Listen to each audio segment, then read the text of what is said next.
Good evening. Now we move to Colorado to follow the legacy of Thomas K. Walsh. My plan is first, acknowledge some important people and organization. Next, describe what we know about Thomas K. Walsh, my great-great-grandfather. Then on to one of his legacies, his granddaughter and my grandmother, Mary Walsh Hennessy Murphy. I will then look at her life in connection to two interesting episodes in Colorado history, events that are often overlooked, perhaps because we'd rather forget some of them. Then, time for questions and some interaction. No family history is discovered alone. There are some people who brought us here together tonight. First of all, Maria Jones. What a treasure you have here at the museum.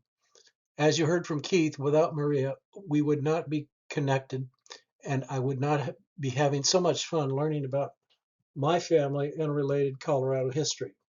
Keith, my newfound cousin, thanks for letting me be part of this great idea. My grandmother, the connecting thread of my story, she had such an amazing story, most of which she never told us. To my great uncle, Thomas Francis Walsh, whose generosity changed the lives of many, especially my grandparents. We have to be grateful for our famous relative, because absent his fame, we would not be here this evening. My mom, Helen, who died too young, but who, along with my cousin Patsy Murphy, provided many family stories. The Colorado Historical Society and its newspaper database are important sources of many of my facts. I have a list of resources and a bibliography that I can share after the presentation. Thomas K. Walsh occupies an important but often overlooked place in our family history. While his son Thomas Francis Walsh became famous as a Colorado mining magnate, Thomas K. Walsh served as a family patriarch whose decision to leave Ireland changed the trajectory of generations. Thomas Walsh was born in County Tipperary in south central Ireland, as you can see by the map. The main attraction of Tipperary is the Rock of Cashel, a seat of the former High Kings of Munster, one of the four traditional kingdoms of Gaelic Ireland. Today, it's almost entirely a farming region and also famous for horse breeding. These are some photos that I've taken around the area where Thomas was born. In the lower left is an abandoned church where my great-grandparents were married and are likely buried.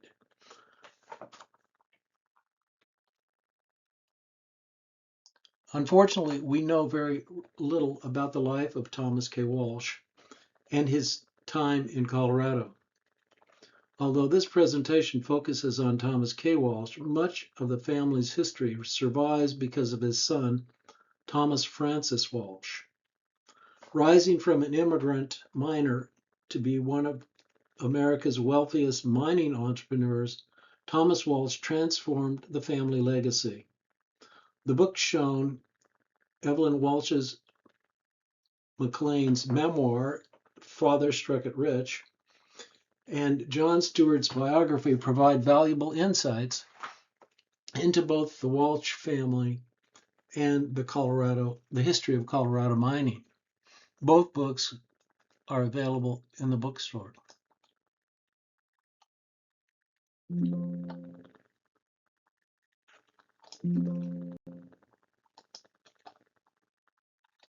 Like so many other Irish of the post-famine years, Thomas and his 4 children immigrate to Colorado. Thomas fathered a total of 12 children by 2 wives, 8 of whom remained in Ireland.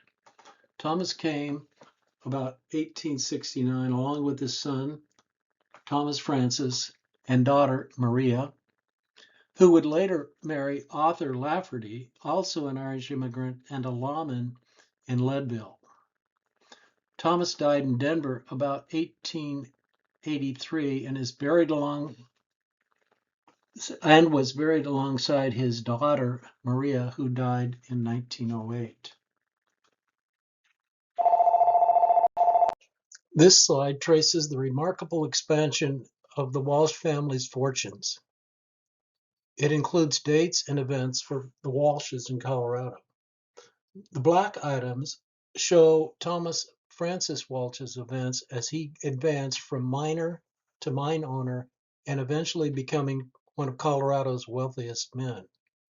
The time also highlights, in blue, critical events in the family history: his financial assistance to his niece, May Walsh Hennessy, and Michael Murphy, enabling them to acquire a ranch near Craig. As this demonstrates,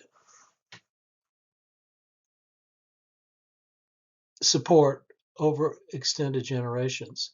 The purple events are for Thomas K., for whom we have little data except for our living legacy. For the patriarch, we have from the 1880 census, placing him on a ranch with his son Michael in La Jara in south central Colorado. The only written evidence of his death that we have been able to uncover is from an obituary from his daughter, Maria Walsh Lafferty, in 1908. This places his death in Denver about 1893. The blue relates to my grandmother, whose story we will focus on. Here is the start of the amazing story: a baptismal certificate that provides documentary evidence for my grandmother's origins and anchors our family memories and historical records. Her given name was Mary, but all her life she was known as May. From Keith's presentation, we know what's going on in Ireland during May's early life. Her mother, Bridget, is married at a young age to Martin Hennessy, age 32. She has two brothers, Richard and Thomas, and a sister, Margaret, 4 years her junior. Things come unraveled when Martin dies at age 39. 4 months later, her mom, Bridget, dies, and May is orphaned and left to be raised by her relatives. About 1892, May immigrates to Colorado. Her grandfather, Thomas K. Walsh, who had come about 1869, died in Denver in 1883.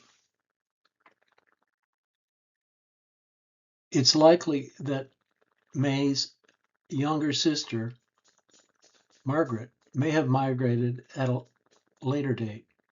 I suspect May lived with her aunt in Denver, Marie Walsh Lafferty.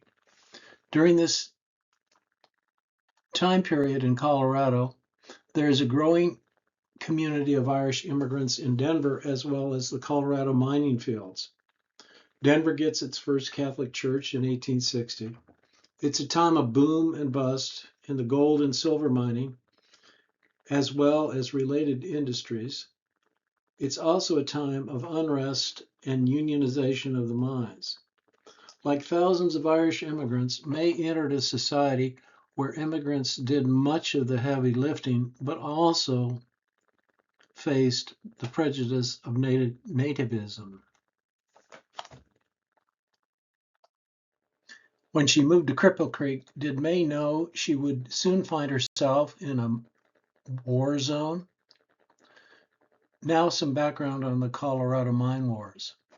Unrest started in the 1880s in the gold and silver mines and later spread to the coal mines. Most major mining towns in Colorado had labor unrest. There were also strikes and labor actions in mills and smelters in places as far away as Denver. The Colorado labor wars of 1903 and 04 were among the most dramatic labor conflicts in American history. Workers sought fair wages, safer conditions, and union recognition. Mine owners and the state authorities responded with force in the form of the Colorado National Guard, creating a conflict that drew national attention. The map shows towns with unrest.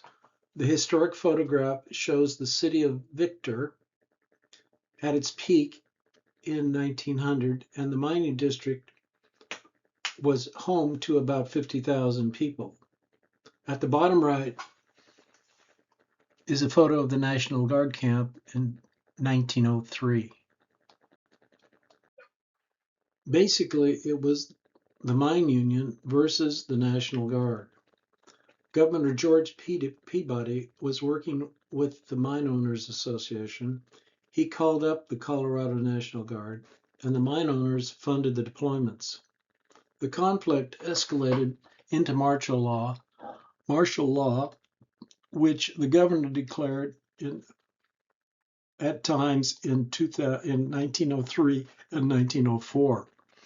At its peak, there were up to 3,000 guardsmen stationed in the Victor Cripple Creek mining district.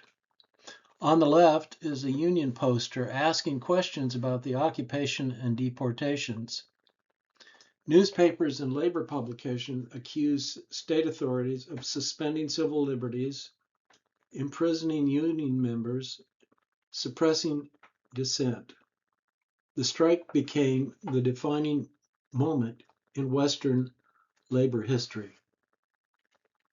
On the right is a picture of the roundup of miners who were to be deported to Kansas via train.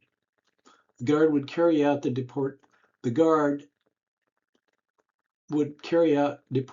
deportations of Union men on a large scale.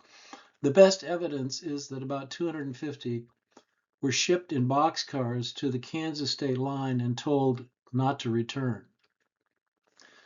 Historical photos are from a book by George Suggs published in 1972. Of course, most miners would eventually return to their families. For families like the Murphys, these events were not abstract political disputes, but deeply personal struggles affecting livelihoods and safety. The next stage in May's life takes place in Victor, part of the Cripple Creek mining district. 1896, she marries Michael Henry Murphy, a miner from Cork County, Ireland. Soon after that, my uncles Frank and John are born. Michael joins the Western Federation of Miners and becomes a U.S. citizen. But Victor is a rough place to be a miner, particularly a union miner. Family story is that Michael is one of the miners deported to Kansas. Of course, he makes his way back home, but the union was busted, so he would have found other work. May is witness and participant in all of the things that are happening. For May, these years must have been filled with uncertainty. She was raising young children while her husband, Michael, faced economic hardship and political persecution. Yet the family endured. This is Michael Murphy's naturalization certificate. This document provides a direct evidence of his journey from Irish immigrant to American citizen. On the right is a blow-up of part of the certificate where he renounces loyalty to the King of England, Edward VII. This probably wasn't hard at all to do for an Irish immigrant. As for the Murphys, how do we get out of the mines?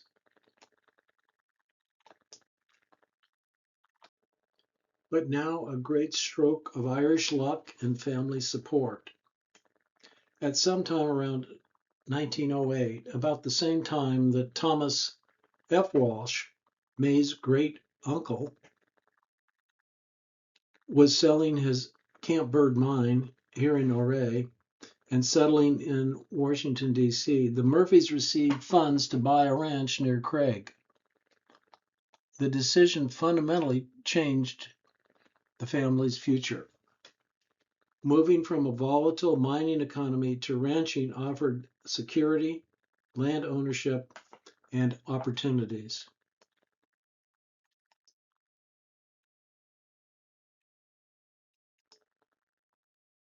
It was a small ranch, a nice piece of land on the Yampa River, mostly dairy cattle.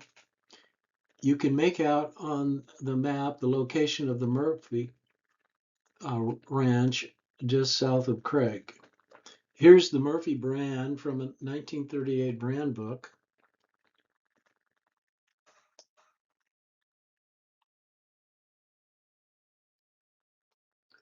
Here's the location of the ranch south of Craig on a Google map. Part of the land, circled in red, was later sold to Craig as a location for the water plant.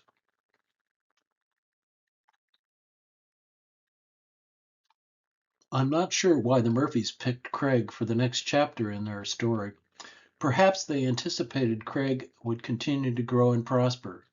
They were correct. On the left, we see what is going on in Craig and Moffat County during the Murphys' time. The railroad arrives, that was a big deal. The growing city of Craig, or town of Craig, needed a water plant, and the Murphy Ranch on the Yampa River was a perfect spot for one. Craig worked itself through prohibition, an oil expansion and refinery, and its closure. That sort of represents the up and down, the boom and bust nature of the economy around Craig.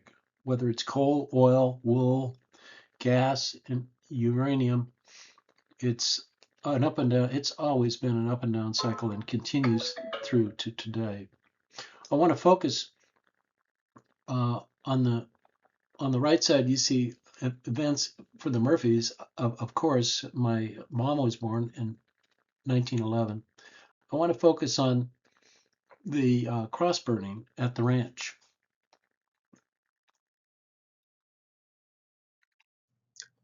Before the cross burning story, some background on the Colorado Klan.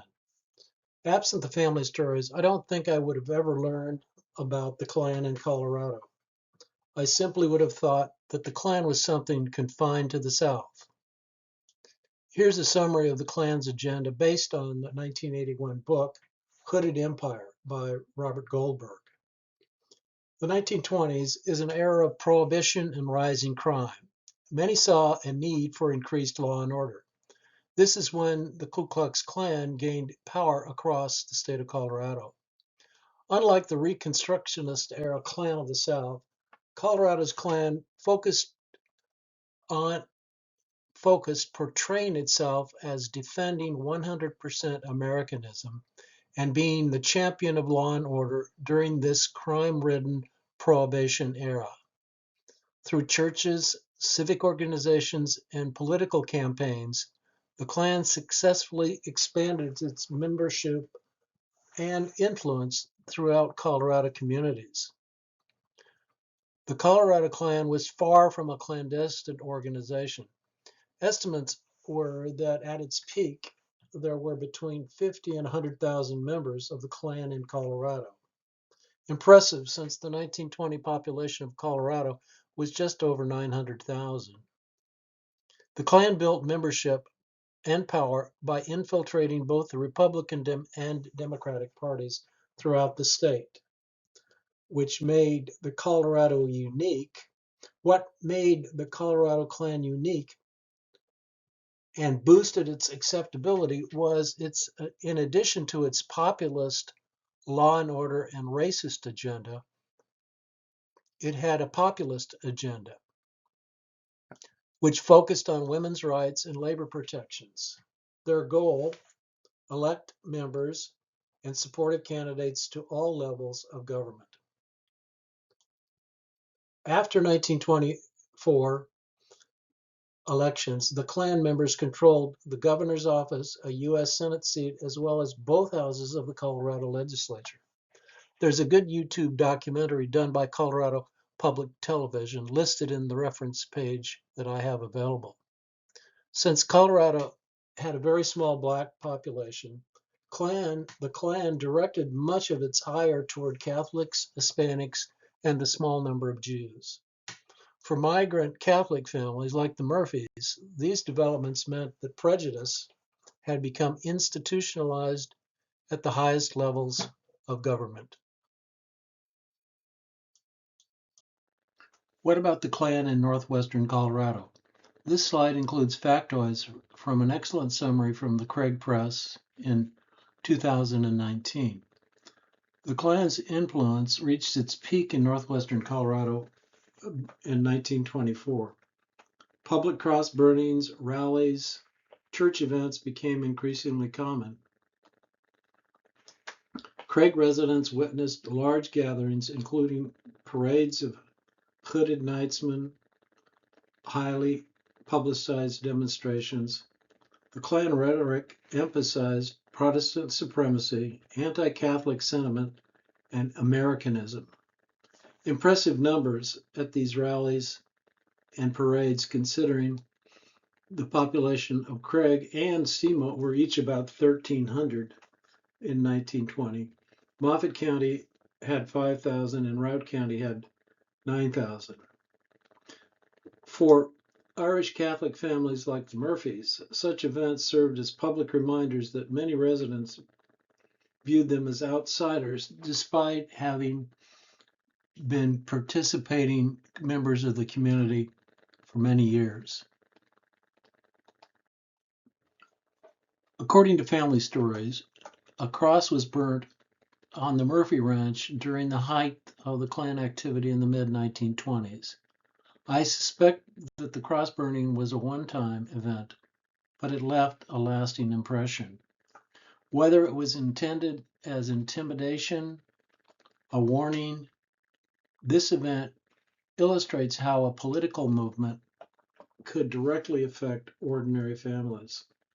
For May Murphy, an Irish Catholic immigrant who had overcome poverty, orphanhood, and hardship, the sight of a burning cross represented a painful reminder that prejudice remained in America. Just knowing that the folks you went to school with and did business with were in the Klan, and sometimes some of them were burning crosses. It did not make you feel welcome in the community. I wonder how long it took my grandmother, my grandparents, and my mom's memories to fade. Fortunately, the Klan's influence was short-lived in Colorado. The Klan faded away following internal conflicts amongst Klan leadership and the rise of the Depression, which claimed people's energy and interest. These photographs connect the past and the present. The buildings shown are the remnants of the Murphy Ranch and the surrounding landscape decades after May and Michael Murphy lived here. The images show the agricultural character of the property, while also highlighting the industrial transformation throughout the region. The photos show the ranch structures as well as the power plant emissions from the Craig station, symbolizing the varied economy of Moffat County. So it's time to bring the story to a close. Here are my best photos of May and my grandfather, Mike. Their faces are shaped by immigration, mining, ranching, labor struggles, and family resilience. The images remind us that history is ultimately about people whose decisions continue to influence future generations. As I mentioned, they both died when I was a young boy. My hope is that they're among the first people I get to talk to if I get to heaven. Now we come back to Ouray, full circle. It is great to be a small part of the Walsh legacy. We see the Walsh legacy in this building where we are tonight and other contributions to Ouray from our famous relative Thomas F. Walsh. More importantly, the Walsh legacy survives not only through famous minds, wealth, or public buildings, but through descendants like Keith and myself who continue to explore and preserve our family history. For my part, I endeavor to help family connect to the legacy. And here's a picture of my grandson Ryan with the Walsh bell. The story of Thomas K. Walsh is therefore not simply a story of one man. It's a story of generations connected by kinship, migration, sacrifice, and opportunity. Thomas K. Walsh left Ireland seeking a better life. His son, Thomas Francis, transformed opportunity into an extraordinary success. Yet perhaps the family's greatest achievement is not measured in gold or wealth. It's measured in support extended across generations. That support reached an orphan girl in Ireland, helped bring her to a new life in America, carried her through hardships of the mining frontier, and ultimately enabled her to establish roots on a Colorado ranch. The veins beneath the rock are not merely veins of gold. They are family ties that connected Tipperary to Denver, Washington to Craig, Cripple Creek to Ouray, and one generation to the next. Through these connections, the Thomas K. Walsh legacy lives on, not only in the minds and fortunes, but in the lives of the families he helped shape. It's been a privilege to share some family stories and historical facts. Thank you.